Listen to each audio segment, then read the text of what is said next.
Well, good morning, everyone. My name is Jackie Anderson, and I'm an assistant dean at the University of St. Thomas, and it's my pleasure to welcome you to our weekly online learning series. Thanks for joining us today. Our session is Communicating Ideas for Action with University of St. Thomas Management Professor John McVea. But before I introduce John, let me give you a chance to mark your calendar for some of our upcoming sessions. August is the last month for our summer online learning series. Next week, on Tuesday, August 4th, we have a special session with Leo Hoff and Beth Lanier titled Stop Complaining and Start Winning. Leo actually teaches in our St. Thomas Executive Program, and Beth Lanier is the Pac-12 Coach of the Year from the University of Utah. They bring together concepts of coaching and winning to teams. On Thursday, August 13th, University of St. Thomas Management Professor Mo Fahrenstock will be joining us, and he leads a session based on Brené Brown's work around leadership, courage, and vulnerability. On Wednesday, August 19th, Dr. Andrea Molberg, a former St. Thomas professor, will be talking about conflict, and her book just recently launched, Emergency Kit for Finding Common Ground, Helping Americans Get Along. Very timely topic.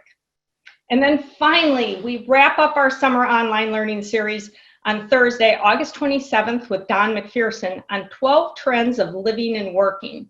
Don was the former president of Modern Survey and is the founder of the 12 Geniuses podcast, and he'll be looking at trends as we live and work going forward. I hope participating in this weekly event has been helpful this summer, and just so you know, as we wrap up the summer, we're offering a discount on our fully comprehensive programs, so 15% off all programs in August. If you haven't checked out our website, take a peek. So our plan for today is similar to what we do each week. In a moment, I'm going to introduce Professor John McVea, and he will spend about 45 minutes exploring the topic of communicating for action. Now, if you have questions at any point during the presentation, feel free to use the online chat feature and address your questions to all panelists. We have a very full agenda for today, and we'll try to get through as many questions as we can. And if you have any difficulty and you have to step away for any reason, please know the session is being recorded. As usual, we'll try to wrap up by 8:50 or 8:55 to give you a break before you go to your 9 o'clock meeting. So with that, it is my pleasure to introduce Professor John McVea. John is a professor at the Opus College of Business and specializes in teaching around strategic thinking, entrepreneurial strategy, and business ethics. Before joining academia, John worked extensively in Europe and the Americas as a strategy consultant with Bain & Company, as well as working in the chemical industry with DuPont. John is a native of Northern Ireland and holds undergraduate degrees in economics and engineering, and holds an MBA and a PhD in management from the Darden School at the University of Virginia. I know you'll find this session very helpful and help you to position your ideas for action. It is my pleasure and my privilege to welcome my friend and colleague, Professor John McVea. Thank you, Jackie. I'm really looking forward to this session. Thank you for the whole team for putting this together, and thank you mostly to those of you who've signed on this morning. So let's just jump straight in. We've got this is a really interesting topic to me. There's a lot of material that we could cover, and I'm going to give you the best sort of primer that I possibly could in just over an hour. But I want lots of questions, because at St. Thomas, you know, we really believe that what distinguishes us is having a really practical mindset, but also really facilitating personal learning and interaction and hands-on teaching. So we're high-tech, hopefully we'll be high-touch at the same time. So my name's John McVea. I'm originally from the north of Ireland. There's some remnants of my accent.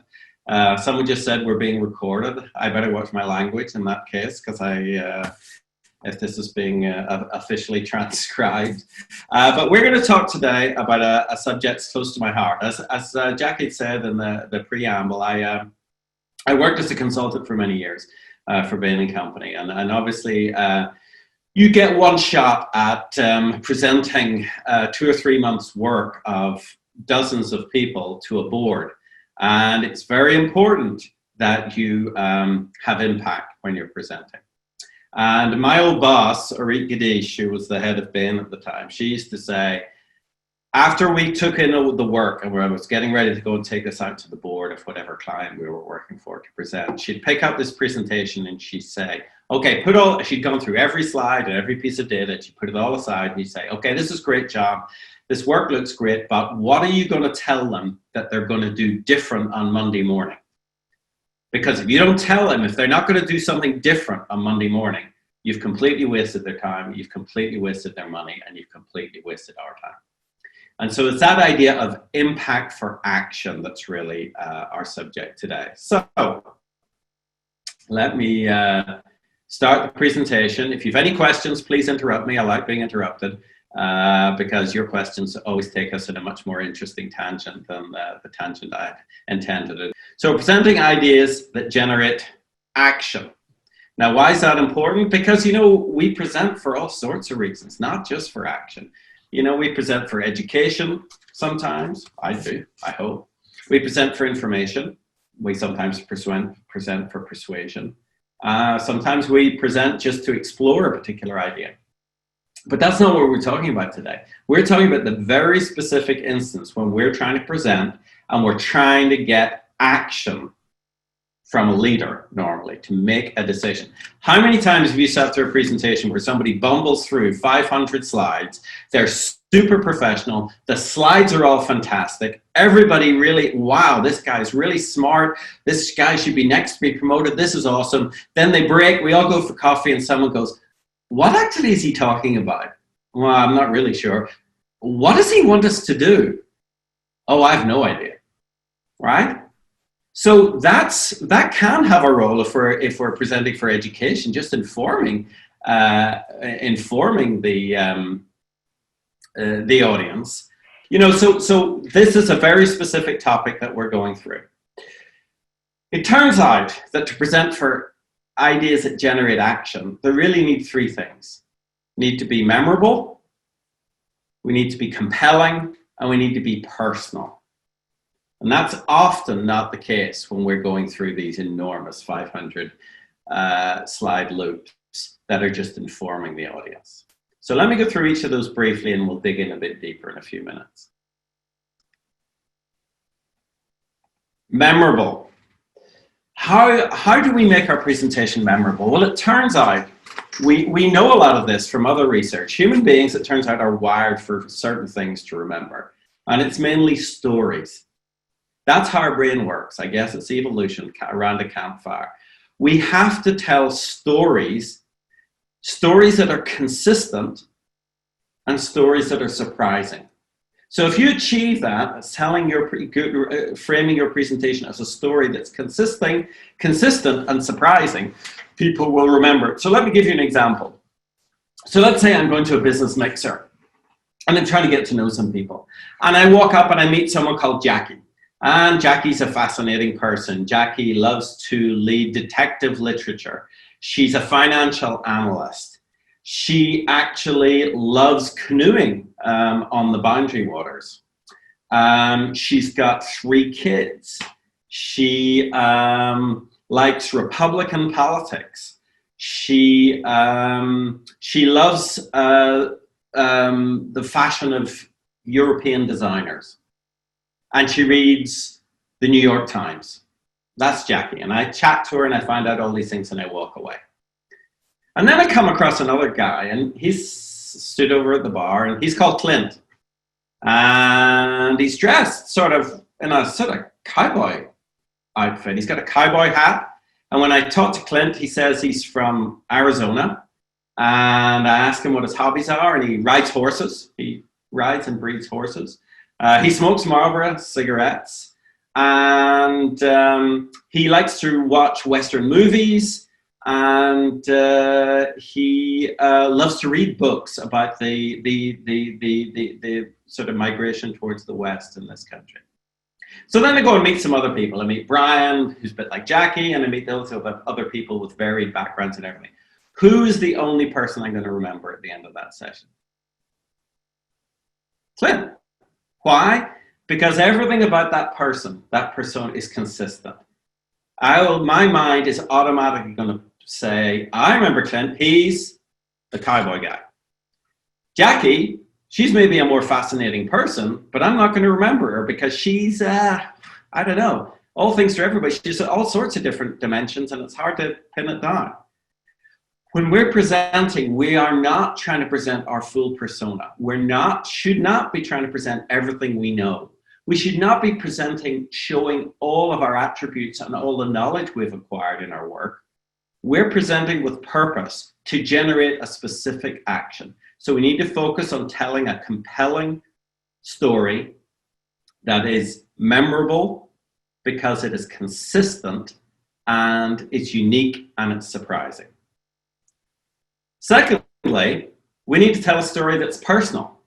And sometimes we do this. People are often trained to talk about themselves at the start. I think that's often a mistake. We need a little bit of why me, because we need to know something about the person in the audience.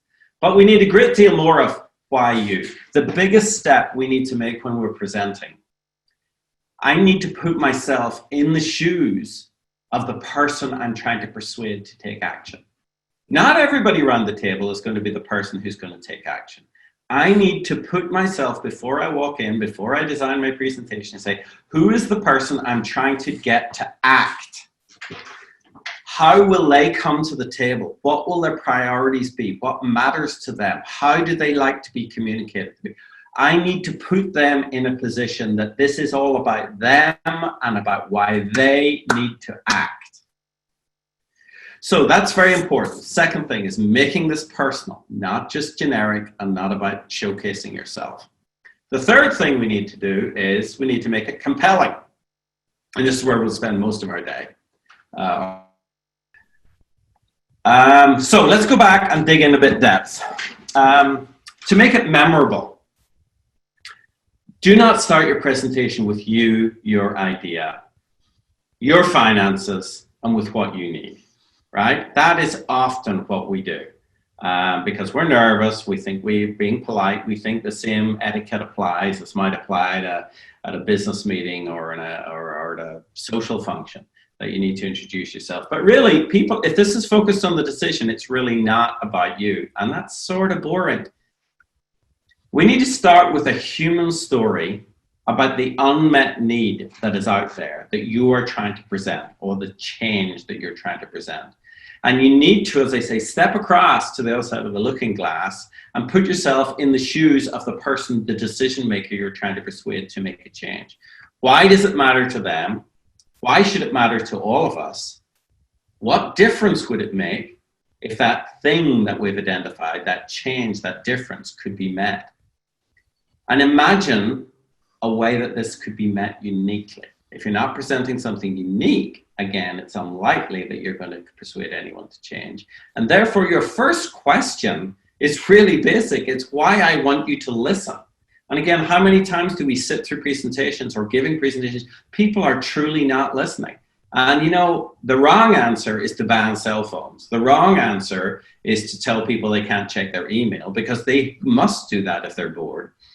The right answer is to make it compelling for them and to speak to their interests. If you speak to their interests, if you persuade them why it matters, they will not be tempted to check their email. And so you need to tell a story, a compelling story that is inspiring, is somewhat open-ended and intriguing. And one of the most famous stories ever written, one of our greatest writers was once challenged to write the shortest story ever. And Ernest Hemingway wrote this, 6 words: for sale, baby shoes, never worn. Immediately that evokes a whole bunch of thoughts in your mind of perhaps sadness and of the person involved and what happened and why, right? So a story pulls your audience in and intrigues them. It gets their attention. So let me give you an example. Imagine this person, Jackie. So Jackie is getting up, she's going for a job. It's one of the most important days of her life. She's going for this big job interview. She's going to get this awesome job. She's dressed up, she's prepped, she knows all her stuff. She has an awesome resume, she's super professional. And on the way to work, oh my God, there's a downpour. And poor Jackie gets soaked. And like all of us, she's now looking like crap. Her confidence is gone. She's feeling it, terrible, and she bombs the interview. Has that ever happened to you? You know, just sometimes you get caught in unsuspectingly caught in the rain, and it can really wreck your day. It can really have some consequences that are important, even long term. Let me imagine another world for you. Imagine a world where you've got an umbrella, and this umbrella's got LED lights up the pole in the middle, and it's connected to the internet. And so it gets a message every morning from the National Weather Center when there's more than a 70% chance of rain. So Jackie, imagine her morning now. She gets up, she's prepped, she's dressed up, she's ready for her interview. As she goes to the door, her umbrella's hanging there. Oh, she notices it's flashing. Maybe it's going to rain today. All the other things in her mind, she still remembers the umbrella. She grabs it, she goes out the door. Doesn't matter what happened. Jackie's going to be a rock star. Now, let me tell you about my product, this umbrella that will change your life and has a huge opportunity in the marketplace. I hope you see that that is a memorable way of presenting your idea and starting your presentation, as opposed to, let me tell you about my idea for a reminding umbrella. It's got an unbelievable cash flow, and we put up an Excel spreadsheet that no one can read, and look at the forecast and NPV of $2.1 million. And up on the right-hand corner of this slide is presenting away and everybody's nodded off to sleep. Or even worse, instead of the financial geek, we decide to get the engineers and the designers up. And they start the presentation by going, well, let me tell you about my drawing. This has got a really interesting bearing system that allows it to integrate with the blah, blah, blah, and everybody's fallen asleep. We need to start with a memorable human story that speaks directly to the interests of the person we're trying to make a decision, not spreadsheets, finance, and not engineering functionality. Personal. Why me? Why you? Don't just talk about your passion, about why you care. Don't just talk about how unique or determined you are. Show me. So show me that I know some things that other people don't know. Show the audience that you know some things they don't know and that you've done some things that they don't know, and give them some examples and vignettes from your life that prove these things. It's always more important to tell them by showing them rather than telling them. If I tell you, how will I overcome this? I was going to give you a little exercise, but because of our technical interruptions, we'll skip that and leave more time for questions. But I was going to say, come up with two minutes on a personal vignette or story that shows that you're the sort of person who can overcome obstacles.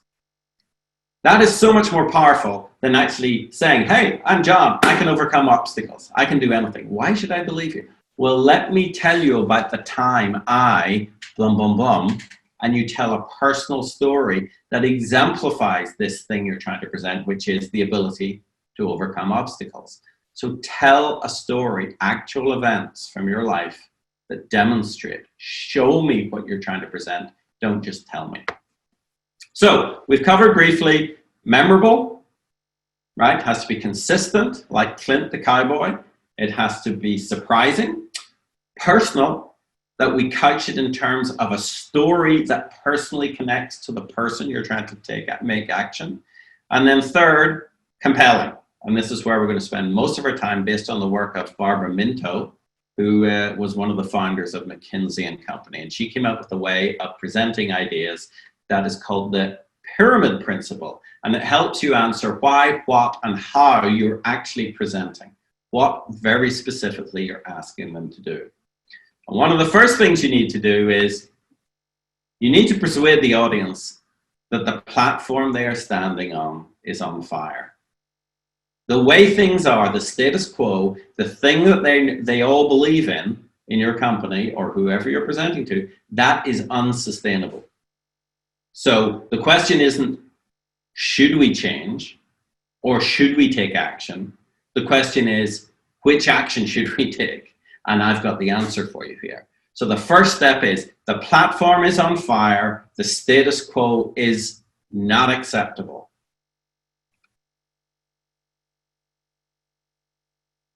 You need to give clear answers. What and for whom and how you're trying to change, what your theory of change is or your strategies for success.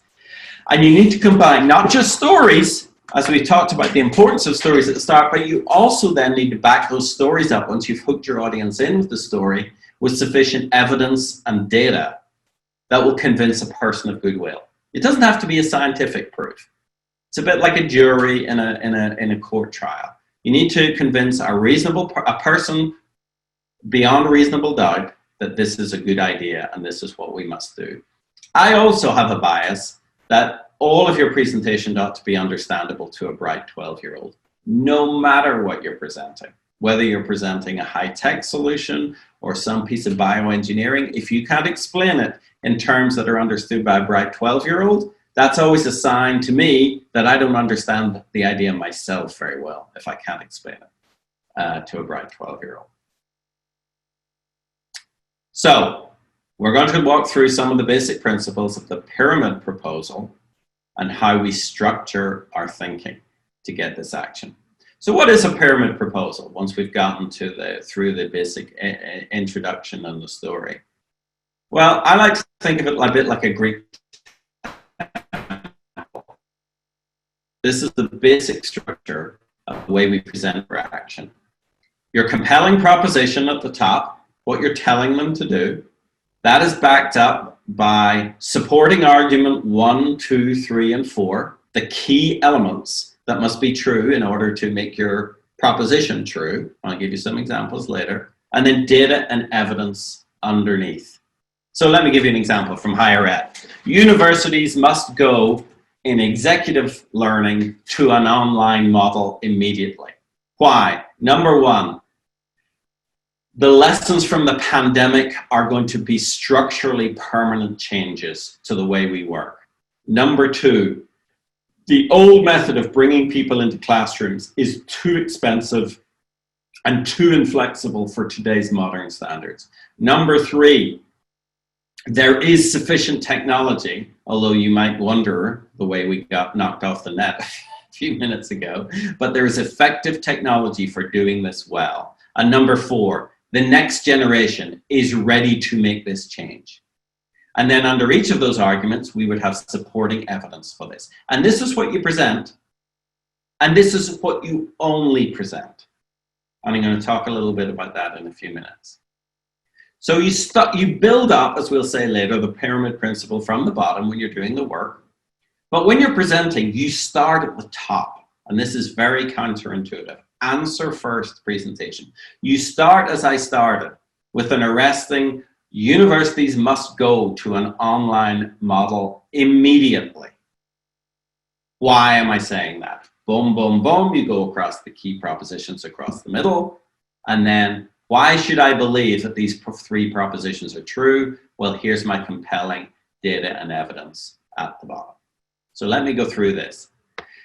Why answer first? Because sometimes that sticks in the craw of some people. Why answer first? Well, number one, it really helps to create a compelling business case. It starts people from the get-go. I know exactly what you're presenting and you're proposing. You also present in the way they always used to say, an old Baptist preacher. You say it 3 times. You start by saying, here's the answer first. Then you go into the presentation and you carefully explain the answer first. And then you end by summarizing and going back and saying, and let me tell you right from the beginning, here's what we need to do. Universities need to go to an online model. So you say it 3 times. Then if we go into the key propositions, we tried to do this in a Minto type fashion. It helps to create a compelling business case. Why? Because it guides the analysis in the beginning, because it makes the analysis more bulletproof, and because it helps to create a compelling storyline. Why should I believe, for instance, it helps to create a more compelling storyline? Because 1, it immediately engages the audience. 2, it focuses your audience on recommendation and logic. And number 3, it provides a structure which makes it all easier to grasp quickly. So you can see from this there's a basic logical structure, and we're presenting our argument in terms of an answer in the brown, logical principles underneath, and data and evidence. Tries to take the personality out of this presentation. So when you get the grumpy old CFO, apologies to those of you who are CFOs, but they're mostly grumpy in presentations that are asking for investment anyway. When they try to shoot down your idea, you're able to say two things. Don't shoot me, don't shoot the messenger here. Do you disagree with my logic? Or have you got better data? Because otherwise you've really got to go with my proposal. Do you agree with my logic? We should go online. Do you disagree that this guides, or sorry, that this creates compelling business case? Do you disagree that it guides the analysis? Do you disagree that it makes it more bulletproof? Do you disagree that it makes it more compelling? No? Okay. Do you disagree with any of this data that supports each of these points? No. Well, if you don't disagree with my data and you don't disagree with the logic, what's your point? Right? So it gives you, as the presenter, much more tools to focus this on two aspects that you will take questions on: logic and evidence. Also, the process of writing it out in this fashion is very powerful. A lovely quote here from Flaubert saying, "The art of writing is the art of discovering what you believe." I find in writing the proposals out in pyramid fashion, you're thinking to actually clarify what you're thinking. And I often think of shaking my presentation really, really hard. And everything that does not lead up and support the conclusion at the top of the pyramid falls onto the cutting room floor, and I don't present it just because I've got the information. So don't think of it as a way of documenting your thinking. Think of the writing out the pyramid as a way of clarifying your thinking. And writing these pyramid proposals is infuriating. It's difficult. It's iterative. It's time consuming. It drives you nuts trying to get it exactly right. But that is actually the process of clarifying your critical thinking. So as we said before, we're not trying to describe. We're not trying to educate. We're trying to take action. Now, what are the problems with the traditional way we present? So I'm going to present the way we shouldn't present now, and then the way we should. Go back to that. The traditional way is we just describe things in a 500-page slide loop. We start off and say, this is my team. Here's what we did. Here's Jackie. She's awesome. She did this. Here's Brian. Here's his work stream. This is what he did. Here are all the findings. Boom, boom, boom. Pages and pages of this stuff. Here are the conclusions that we make from this. And then we finally get to the recommendations. And this is what we should. At this point, you look around the room and everyone's fast asleep. And they all leave afterwards, go, what exactly were they talking? I don't know. I switched off after slide 3. So the problems are, it lists all the possible points under a whole bunch of related headings. It doesn't communicate a clear message. There's no relationship between the points and the logical argument. And without a clear message, there's no call to action. The advantages of a pyramid structure are, you start with your hypothesis for change, your proposal. The key underlying assumptions or sub-conclusions are clearly identified under the hypothesis and nothing more. You have key evidence that supports each one and makes it true. And we never even get around to tell you most of the work we did on our team, because there's always work that was done that's not relevant to the action conclusion. We don't even tell you all that stuff. Advantages are, it focuses on action. It requires you to really spend time clarifying your thinking, your argument before you present. And each presentation focuses on one singular critical thing, and it identifies the why, the where, and the what. And you only present material that supports the single cause-effect hypothesis you're trying to present. So, how do we do this? So I'll run very quickly through our scheme of how we do this, but we'll start with an odd fellow, Donald Rumsfeld. And Donald Rumsfeld said this famously: there are things that are known, things that we know. There are also known unknowns. The things that we know, we don't know. But there are also unknown unknowns. The things we don't even know, we don't know. Now, this is the critical thing we're trying to present: unknown unknowns. Those are the things that stimulate change. We can present things that are known, but what the hell's the point? That's an update. Everybody knows it. We could present the things that we know we don't know. Okay, how do we increase market share? How do we increase our price? Well, that's maybe suitable for some sort of team meeting, but again, we don't need that for an action. What we need is what are the unknown unknowns and how do we deal with those? That's where the real opportunities are. So the first thing we need to do when we're preparing one of these Mento presentations is total immersion in the problem. We don't have a conclusion, we don't have an answer, we're not going to do things the way we are, we're not even sure what the question is. We totally immerse ourselves in all the data and evidence at the bottom. And we just mull around and we research and we talk to people. The answer's not in the room. We get out there, we explore, and we collect all sorts of data, facts, insights, and interviews. The second thing we do, and that maybe takes 3 or 4 weeks, and it's very hard to get an organization to permit us just to wallow around in the problem without coming to a conclusion. The second thing is focus. We do have to provide focus. So we start to then look at all this data and evidence, we group it into the key critical insights, the stuff that's really coming together, and we throw out all the other stuff. You see the stuff on the green, the stuff that doesn't fit into the structure. That's what clogs up most presentations. We throw that out because it's not a critical insight. Then, a third thing we really hesitate to do, and it's really important, we have to infer what the data means, what's really going on. And I see this going wrong in a lot of presentations. We present data, we don't tell you what it means. I think the numbers speak for themselves. Numbers never speak for themselves. I show a chart going up and someone will watch it and go, wow, I think the data is really variable. Someone will say, ooh, the data went up and then down. Some people will say, wow, it went down. You need to tell them, infer what the data really means and what these insights mean. And that's where you come up with your insights, these key 3 or 4 insights that drive the proposal. Now, we're going to take a little sidebar because there's this engineering term called MECE, or MECE, some people pronounce it, which is mutually exclusive and collectively exhaustive, which is a really boring way of saying my temple has to have exactly enough pillars to hold up the roof elegantly. It doesn't need too many pillars. If there are unnecessary pillars that aren't holding up the argument, they need to be eliminated. But we also need sufficient pillars to cover all the bases. That's mutually exclusive. The pillars need to be different from each other. And they need to be collectively exhaustive. There need to be enough pillars that hold up the argument.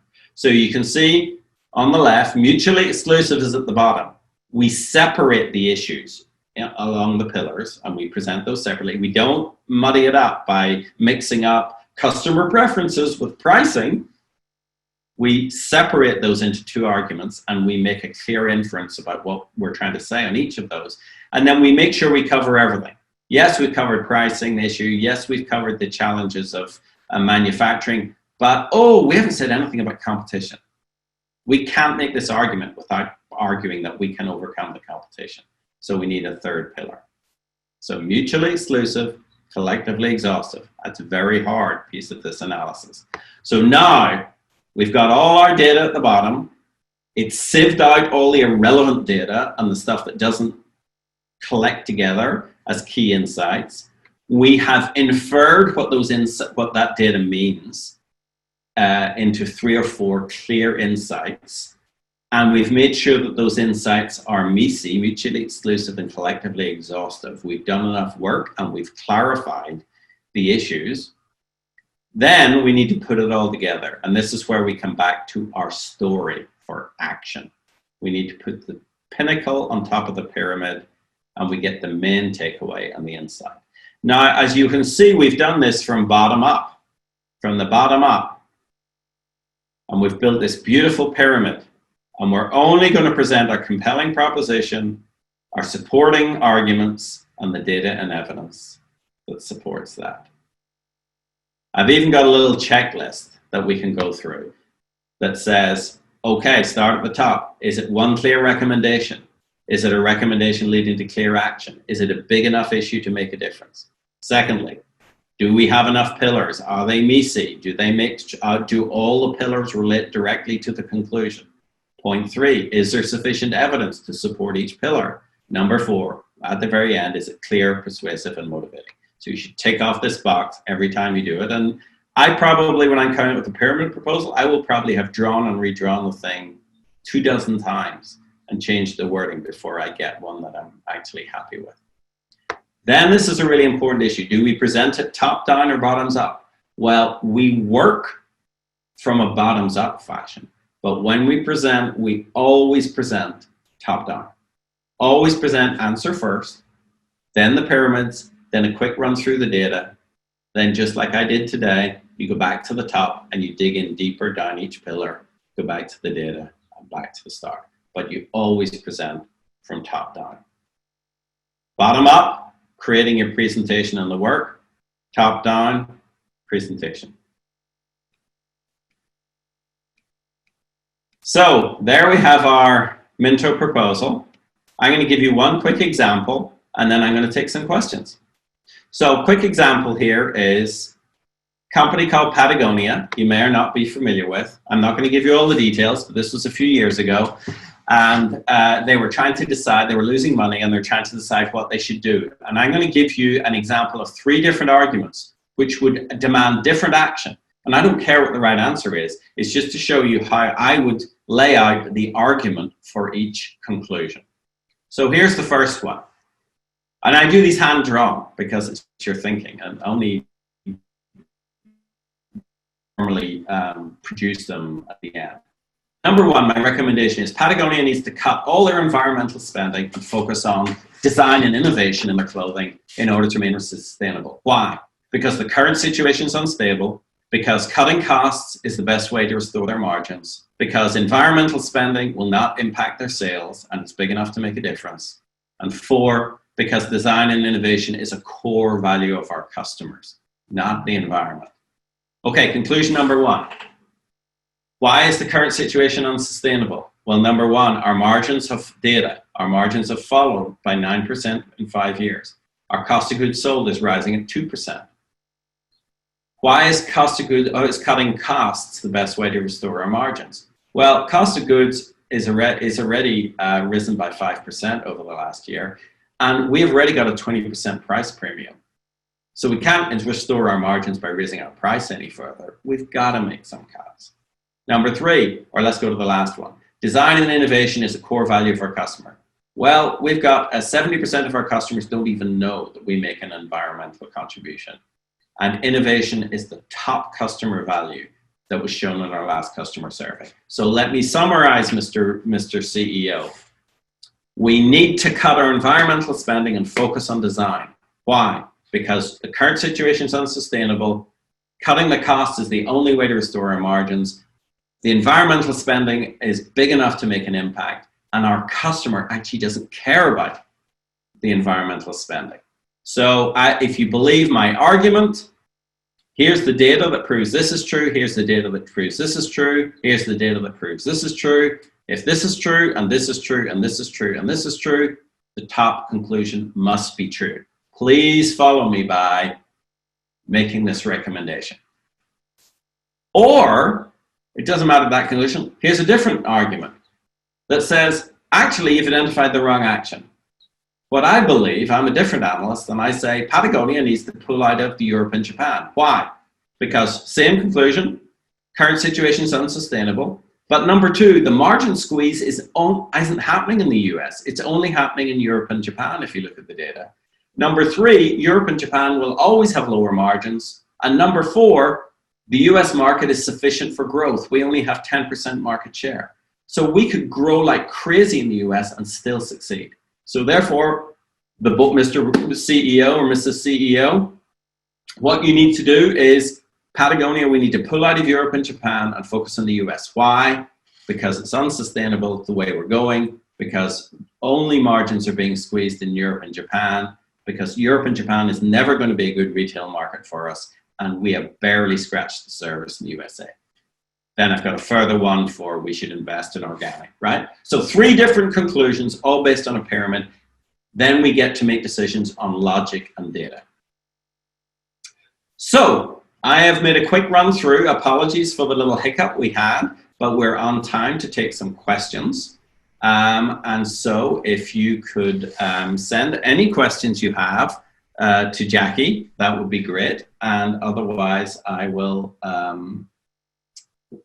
say some other things. No, and John, I am getting quite a few questions. Let me jump in. I'm going to try to bundle them. Okay, so let me. I've got one question here. Magic of 4 in a pyramid. I don't think there is a. Look, what people tend to say, if you're talking about how many sub-arguments you have to make in order to support your overall argument, which is, I think, what people say, you need clarity. What I often say is a number less than 7. Some people say it's actually an odd number, less than 7. I don't know why odd numbers would be better than even, but certainly you can't have 24 sub-conclusions. You will lose your audience. If you've only got 2 or 3, just think of it like a temple. If you've only got 2 or 3 pillars, it looks like it's going to topple over. So I would say that a good rule of thumb is somewhere between 4 for but I don't think there's a specific number that I would definitely follow. Okay.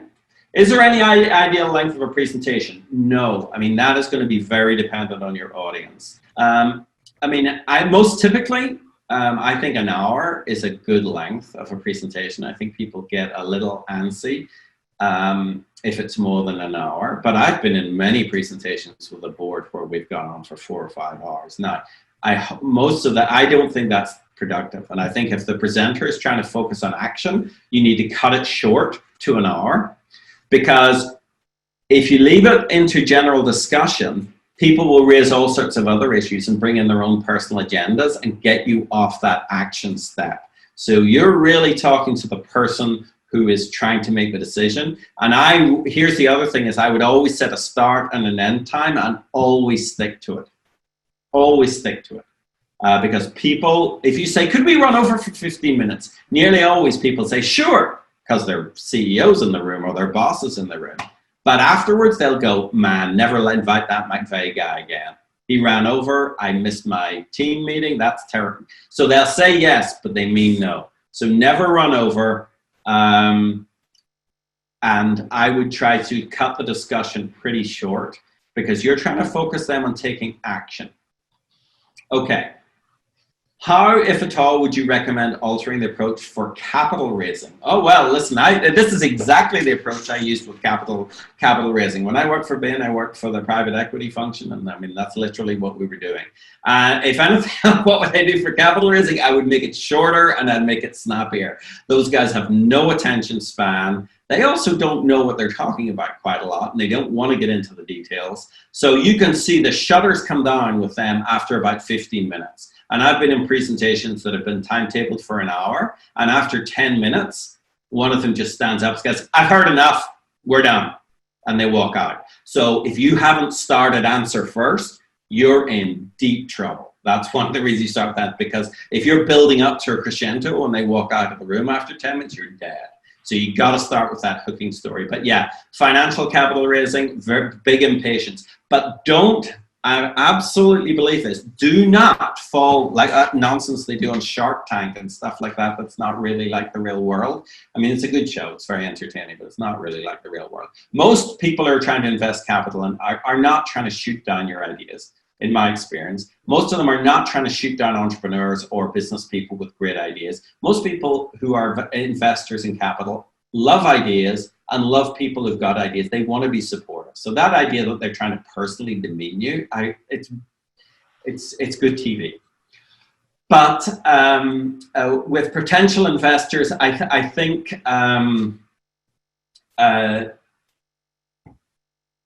what was I going to say? Yes, I would do not start with the finances. Some people think, oh, they're finance people, let's put the spreadsheet up there. Oh my God, no. A lot of the finance people who are trying to raise capital go, listen, I know the finance numbers are all made up. I never pay much attention to the numbers because they're all about the future. All the forecasts are made up. And it's had to go through 3 rounds of checking before it ever gets to be presented to me. So I never nitpick on the numbers. What I need is the story, the logic, and the rationale. That's what I need to understand. So don't think that financial people are only driven by the numbers. They might get to the numbers towards the end very briefly, but do not start with a spreadsheet, for God's sake. I've seen that crash and burn many times. What have we got next? Any tips on written only? Yeah, I would say in today's world, don't do it. Written only. This is particularly written for presentation. So I'm really talking about how to present ideas. Written ideas, I really don't see people reading many white papers or things like this anymore. I just don't. I would still maybe write it up in a pyramid format, but if I could get any way of begging, stealing, and borrowing permission to say, look, could I just have a one-on-one with you to walk you through this presentation, to walk you through my report? That's gold dust, because people support ideas with a champion, with a human being they trust. I don't think very many people vote high-powered decisions on something somebody wrote down. So I don't know a lot of advice purely written paper. Would there ever be a time where you present compelling questions related to your main point for anyone in the group to answer? Maybe I'm not going to answer that question precisely. This is the way I would recommend that you answer questions. Do not be defensive. I think often we're so defensive about our presentation. We think we're supposed to be the big, strong guy, and there's this male macho thing that still runs through business where you're supposed to be up there and defend yourself. I think that's very weak, because you end up bullshitting or trapping yourself in a corner you can't get out of later. So if Jackie asks me a really tough question that I don't know the answer, as again, my assumption is most people are supportive of people with good ideas. So Jackie asked me that question. I go, you know what? Actually, that's a great point. I had not thought about the customer feedback surveys. And I don't know how that would affect this argument off the cuff. I would love to work with you afterwards, Jackie. Would you be willing to share that with me and give me some tips on how we could fold that in? And then you've got Jackie on Jackie sits and nods, goes, yeah, sure, I'd love to do that. You've got Jackie on board. Instead of going, oh, I just don't think that, we didn't look at that. We didn't look at that data, but I don't think that's relevant. That immediately is going to get Jackie's back up and she's going to start undermining it. So it is a position of strength to reach out to the audience and go, that's a great question. Would you be willing to work with me on that after this meeting? And they always say yes. Incidentally, sidebar, no politics. But oh my God, could our politicians who are answering questions about this virus learn that question? You see some of them. I'm not getting political. Look at the difference between Mike Pence. Every time people ask him a difficult question, he goes, that's a great question. Let me answer that. He doesn't go, that's a stupid question, that's wrong. I disagree with that, right? And yet you see a lot of other politicians doing that. So, accept that it's legitimate for people to criticize, and you are not going to defend your work come hell or high water. You're just saying, look, maybe you're right. Maybe there's some truth to that, but I think my argument is more persuadable. I'm not saying my argument's the only argument in the world, but I think it's the most persuadable one. It certainly persuades me, right? So a little humility with your audience helps. Would there ever be a time you would present, I've done that. Any tips on presenting on a new human capital development platform for an organization? I don't really understand that. Do you mean about implementing or investing in a new human capital development platform? I'm going to assume that's what it means. I would do it according to a pyramid principle. I think you need to say, what is the compelling reason we need to invest in a new human capital development program? Because the existing technology is outdated, has the following faults. Because human capital is becoming the critical competitive factor in our industry.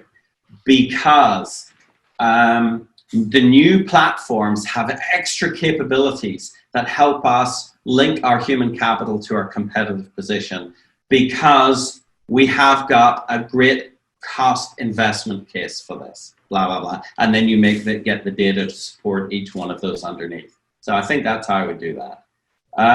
John mentioned a book. Yeah, there's a book, but it's old. Listen, Aristotle's old. He's got some good ideas. Barbara Minto wrote this about 1970, and she was one of the founding partners of McKinsey, and it's called The Pyramid Principle. And it's very old. Nothing has changed in the world of communication, so I would still read that book. It's excellent. I hope, let me do my summary back to what we said, what we're going to say. Number one, we need to present ideas for action, not for education, not to inform. We need to start by making them compelling and memorable and personal.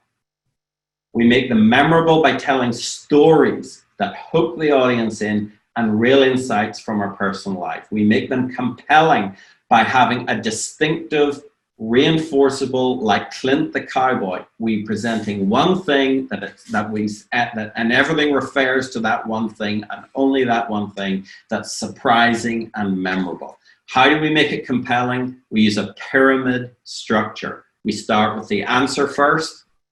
We then outline that's true because of this, because of that, because of this, because of that. The 4 or 5 key supporting propositions. And under each of those, we have data sufficient to prove each of those. So we end by saying, I think we should present all our ideas according to the pyramid principle. Why? Because it is compelling and insightful. 2, because it focuses on action. 3, because it clarifies our thinking. And 4, because it is the most memorable way to present our information in a world where decision makers are overcome with too much data. And here is the evidence that supports that. Please support me. Any questions? I really love to chat to anyone. I apologize that I was not able to hear you.